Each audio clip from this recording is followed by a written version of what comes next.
আজকে সকাল সকাল ইঞ্জিন অয়েলটা চেঞ্জ করতেছি। মানে ইঞ্জিন অয়েল চেঞ্জ করলেই দেখি 1200-1300 হয়ে যায়। এই জন্য আজকে আবার চেঞ্জ করতেছি।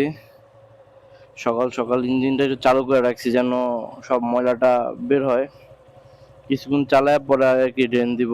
আর আমি এই ইঞ্জিন অয়েলটা ব্যবহার করি। এমআরপি 700 টাকা। এটা খুব ভালো। আমাকে অনেকে জিজ্ঞাসা করছিলেন। আমার আগের ইঞ্জিন অয়েল চেঞ্জ করার একটা ভিডিও ছাড়ছিলাম আমার পেজে। ওইখান থেকে প্রায় 88,400 মানুষ দেখছে, ভিউ হইছে 88,400। অনেকে আমাকে মেসেজ করছে হোয়াটসঅ্যাপে যে ভাই আমি নিতে চাচ্ছি। এটা কি সব জায়গায় পাওয়া যায় না, এটা আর কি মেড ইন জার্মানি। এটা ইম্পোর্ট করে আর কি আমার দুলাভাই ইম্পোর্ট করছে বাইরে থেকে। আর এটা হইছে বাইকের টুল কিট। এখানে কিছু নাট খোলার টুল দেওয়া আছে এখানে। এটা বাইকের সাথেই দেয়। এটা আজকে কাজে লাগবে আমার ইঞ্জিন অয়েল চেঞ্জ করাতে। এখন ইঞ্জিনটা বন্ধ করে দিই। ইঞ্জিন অয়েল চেঞ্জ করলেই দেখি 1200-1300 হয়ে যায়। কিভাবে হয় বুঝতেই পারি না। আর বাইকারদের এটা খুব প্যারার একটা সময় থাকে যখন ইঞ্জিন অয়েল চেঞ্জ করতে হয়, আবার তেল ভরতে হয়।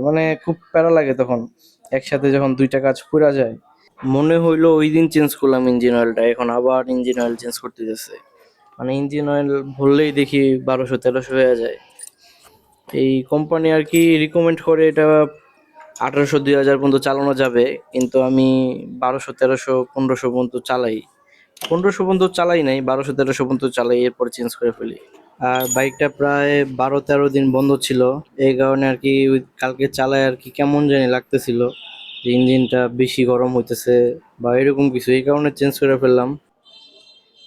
দেখেন এখানে পুরা লাল হয়ে গেছে, পুরা লাল লাল দেখাইতেছে। 1000 কিলোর পর থেকে আর কি মাথায় সব সময় ঘুরে যে কখন ইঞ্জিন অয়েলটা চেঞ্জ করব। কোম্পানি আমাদের মাথায় ওরকম একটা ভয় ঢুকাই দিছে যে 1000 পর্যন্ত চালানো যাবে, কিন্তু এটা মিনারেল না, এটা হচ্ছে সেমি সিনথেটিক।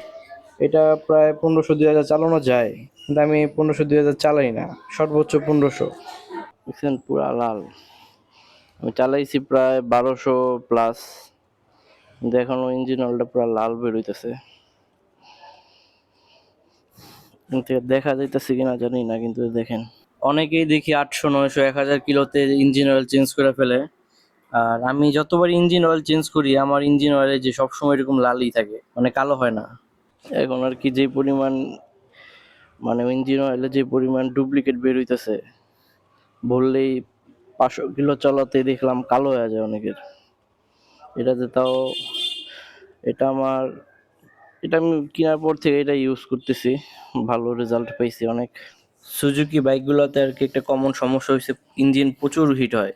আর এর মধ্যে যদি আপনি আবার ডুপ্লিকেট ইঞ্জিন অয়েল ভরেন তাহলে তো কথাই নেই, তাহলে ইঞ্জিনের 12টা বেজে যাবে। আর বাইকের এটা আগের বাইকগুলোতে আর কি 850 মিলি ছিল, নতুন বাইকগুলোতে আর কি 1000 মিলি দিছে। আমি আর কি সবসময় আমি নিজে নিজে ইঞ্জিন অয়েল চেঞ্জ করি। নিজে নিজে কাজ করতে খুব ভালো লাগে, নিজের কাজ নিজে করতে। আরো 200-100 কিলো চালানো যাইতো। আমার আগের একটা ভিডিও ছাড়ছিলাম ইঞ্জিন অয়েলের, ওইটাতে অনেকেই দেখছেন। ওইখানে আমি আর কি বাইক সকাল সকাল ইঞ্জিন অয়েল ড্রেন দিছিলাম, কিন্তু বাইকটি স্টার্ট দিই না। এই কারণে আমাকে অনেকে অনেক কথা জিজ্ঞাসা বলছেন যে বাইকটা কিছুক্ষণ স্টার্ট দিয়ে রাখতে হয়। হ্যাঁ, এটা বাইকের ইউজার ম্যানুয়ালে লেখা আছে যে ইঞ্জিনটা গরম অবস্থায় ড্রেন দেওয়া দরকার। এই কারণে আর আজকে একটু গরম কইরা পরে ড্রেন দিলাম। এই যে ইঞ্জিন অয়েল, এটা হচ্ছে মেড ইন জার্মানি।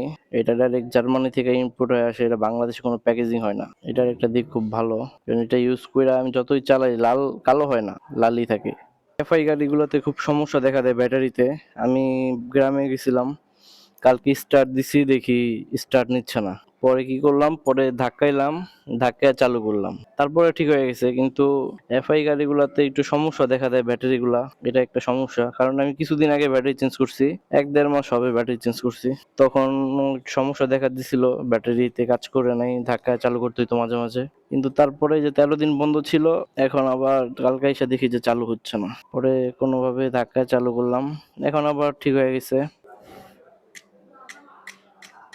এই প্যাকেজিংটা খুলতে আর কি আমার কাছে খুব ভালো লাগে। আর এই ইঞ্জিন অয়েলের কালারটা খুব সুন্দর। আপনারা দেখবেন আমি এখন ঢালবো, কালারটা শুধু দেখেন। অন্যান্য ইঞ্জিন অয়েলের কালার দেখলাম লাল, কিন্তু এটা একটু ভিন্ন।